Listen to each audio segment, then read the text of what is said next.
Hello viewers, আসসালামু আলাইকুম। Welcome back to my YouTube channel SK kitchen এসবিতে আপনাদের সবাইকে স্বাগতম জানিয়ে শুরু করছি আমার আজকের রেসিপি।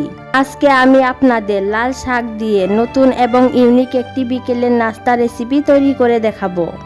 আমি আমার সব রেসিপি আপনাদের সহজভাবে দেখানোর চেষ্টা করি, যাতে আপনারা যখন তখন খুব সহজেই এই নাস্তাগুলো বানিয়ে নিতে পারেন। তো কথা না বাড়িয়ে চলুন রেসিপিটি শুরু করি।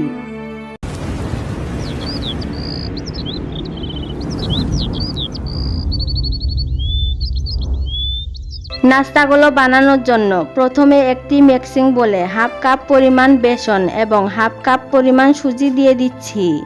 আমি এখানে হাফ কাপ বেসন ও হাফ কাপ সুজির জন্য 2 কাপ পরিমাণ নরমাল পানি অ্যাড করে দিচ্ছি। এখন বেসন ও সুজি পানির সাথে ভালোভাবে মিশিয়ে নিতে হবে।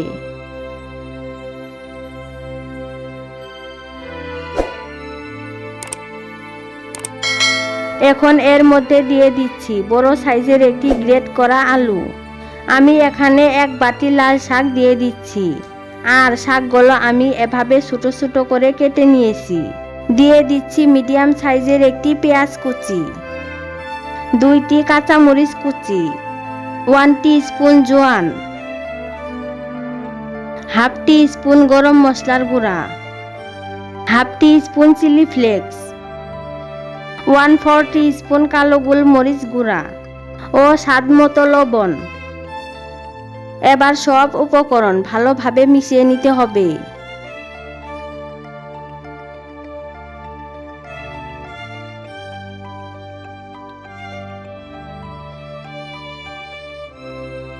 আমি সবকিছু ভালোভাবে মিশিয়ে নিয়েছি। এখন চুলায় একটি কড়াই বসিয়ে 1 টেবিল চামচ সয়াবিন তেল দিয়ে দিচ্ছি। দিয়ে দিচ্ছি হাফ টিস্পুন আস্ত জিরা। আমি এখানে হাফ টিস্পুন সাদা তিল দিয়ে দিচ্ছি। এখন চুলার আঁচ মিডিয়ামে রেখে এগুলোকে কিছুক্ষণ সময় ভেজে নিতে হবে। এখন দিয়ে দিচ্ছি হাফ টিস্পুন গ্রেট করা আদা। আমি এখন আদাগুলোকে কিছুক্ষণ সময় ভেজে নেব, যাতে এর কাঁচা গন্ধ চলে যায়।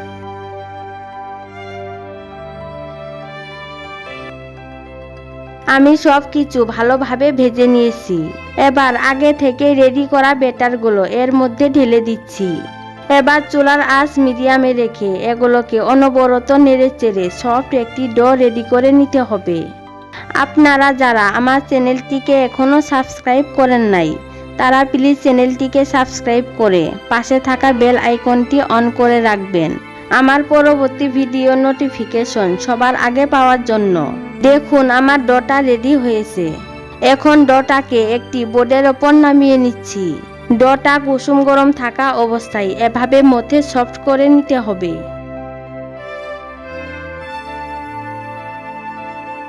আমি 2 হাতে সামান্য পরিমাণ তেল লাগিয়ে নিয়েছি।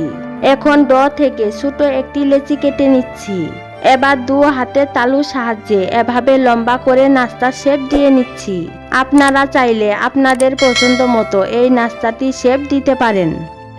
দেখুন অনেক সহজেই আমি নাস্তাটি শেপ দিয়ে নিলাম। এখন নাস্তাটিকে একটি ডিশে রেখে দিচ্ছি।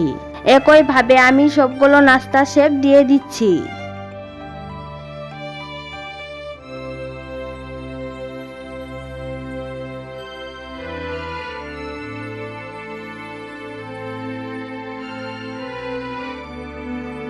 আমি সবগুলো নাস্তা রেডি করে নিয়েছি। এখন এগুলোকে সাইডে রেখে দিচ্ছি।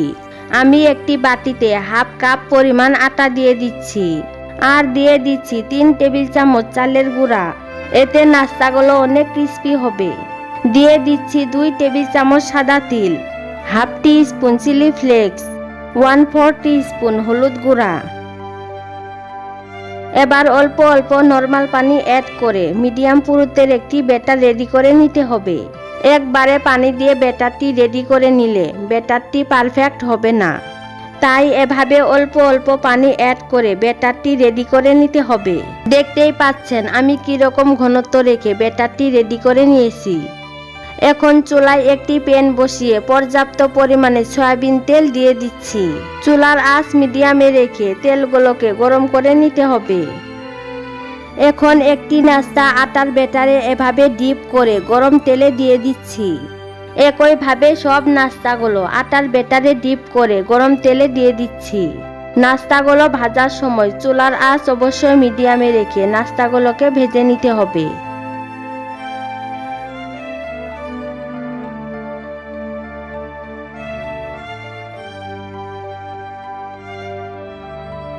এখন নাস্তাগুলোকে আমি উল্টে দিচ্ছি। এভাবে উল্টে পাল্টে নাস্তাগুলোকে গোল্ডেন ব্রাউন কালার এবং ক্রিস্পি করে ভেজে নিতে হবে। নাস্তাগুলো ভাজা হতে থাকুক, আর ততক্ষণে যারা আমার চ্যানেলটিকে এখনো সাবস্ক্রাইব করেন নাই তারা প্লিজ চ্যানেলটিকে সাবস্ক্রাইব করে পাশে থাকা বেল আইকনটি অন করে রাখবেন, যাতে আমার পরবর্তী ভিডিও নোটিফিকেশন সবার আগে পেয়ে যান। আর যারা অলরেডি আমার চ্যানেলটিকে সাবস্ক্রাইব করেছেন তাদেরকে অসংখ্য ধন্যবাদ। আমার এই রেসিপিটি যদি আপনাদের ভালো লেগে থাকে তাহলে ফ্রেন্ড এবং ফ্যামিলির সাথে বেশি বেশি শেয়ার করে অন্যদের দেখার সুযোগ করে দেবেন। দেখতেই পাচ্ছেন নাস্তাগুলোতে গোল্ডেন কালার এসেছে। এখন নাস্তাগুলোকে তেল ঝরিয়ে সার্ভিং ডিশে তুলে নিচ্ছি। ঘরে থাকা সামান্য উপকরণ দিয়ে এই নাস্তাটি বানিয়ে নেওয়া যায়। আপনারা এই নাস্তাটি বানিয়ে সকাল এবং বিকালে চায়ের সাথেও পরিবেশন করতে পারেন।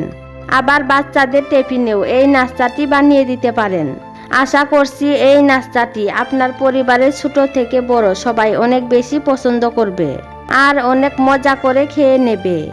এই নাস্তাটি দেখতে যেমন লোভনীয় আর খেতেও হয় অসম্ভব টেস্টি। আপনারা বাসায় একবার হলেও এই রেসিপিটি ট্রাই করবেন আর কেমন লেগেছে অবশ্যই কমেন্ট করে জানাতে ভুলবেন না।